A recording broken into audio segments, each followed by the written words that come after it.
Assalamualaikum Bang Hasan, Pak Waalaikumsalam warahmatullahi Rektor, wabarakatuh. Prof. Suharyadi, Mas Tommy, dan teman-teman yang kebetulan ikut join dalam acara ini.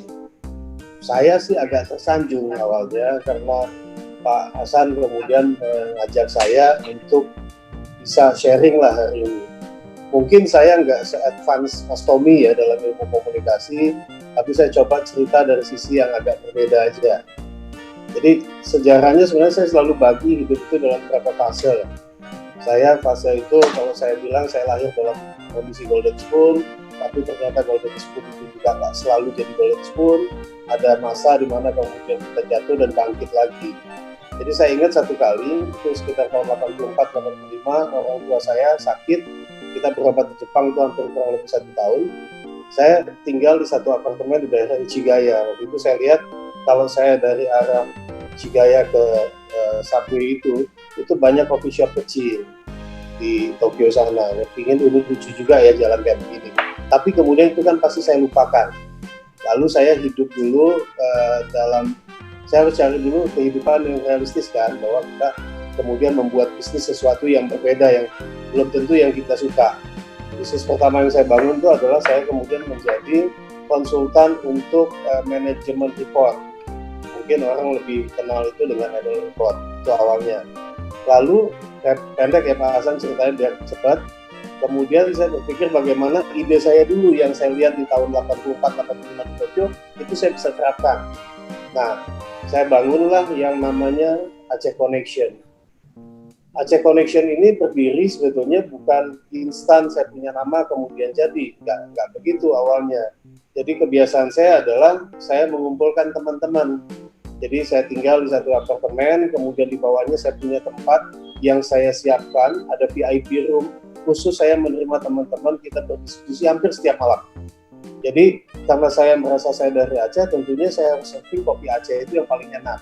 Kita dalam proses mencari, kemudian saya punya office boy itu, saya siapkan mesin, dia coba dan segala macam. Akhirnya ketemu satu rasa kopi yang buat kita secara universal, teman-teman waktu itu kita sepakat ini enak. Nah, karena animo teman-teman yang datang makin banyak, tentunya kan tempat saya nggak cukup lagi space-nya. Lalu saya komunikasi sama istri saya, bahwa di sebelah tempat saya itu ada satu minimarket di dalam apartemen itu yang kemudian mereka tidak lanjut lagi. Nah, saya berpikir tadinya bagaimana caranya supaya tidak semua juga kita bisa duduk ngobrol sama-sama kan. Saya pindahkanlah ke sana, saya mulai siapkan tempat, kemudian ternyata tadinya mau bikin seadanya, saya punya ide juga, kenapa sih nggak langsung aja dijadikan yang bagus. Saya punya hobi koleksi benda-benda antik, maksudnya retro segala macam, ini saya jadikan kayak galeri saya saja. Lalu, nah kemudian apalagi yang menjadi masalah ada pada saat penamaan, apa sih nama yang paling cocok untuk coffee shop yang saya buat ini.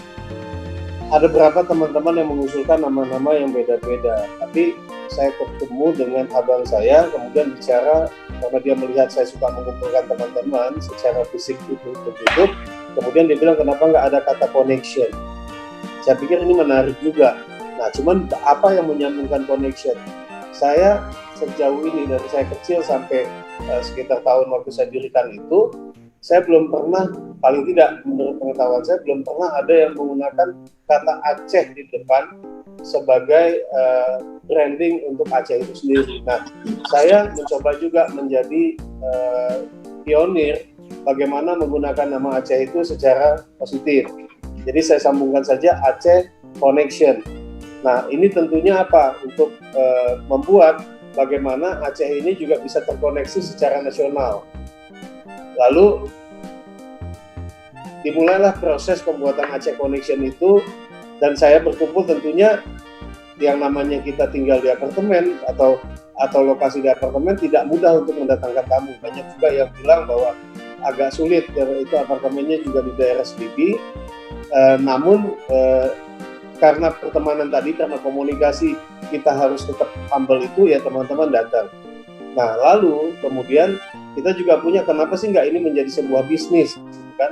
Saya keliling dengan istri, kemudian dapat tempat di Jalan Sabang, lalu kita ambil tempat itu. Kenapa kita ambil Jalan Sabang? Karena Aceh itu dimulai dari titik 0 km itu adalah Sabang.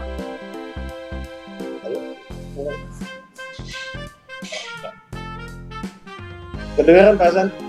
Jelas, lanjut Bung Hamid. Jelas. Nah, kita ambil tempat di situ, ternyata pada saat belum kita buka itu udah penuh. Balik lagi komunikasi dari teman-teman. Nah, cuman biasanya kan coffee shop di Jakarta ini ramainya kan makan siang dan malam.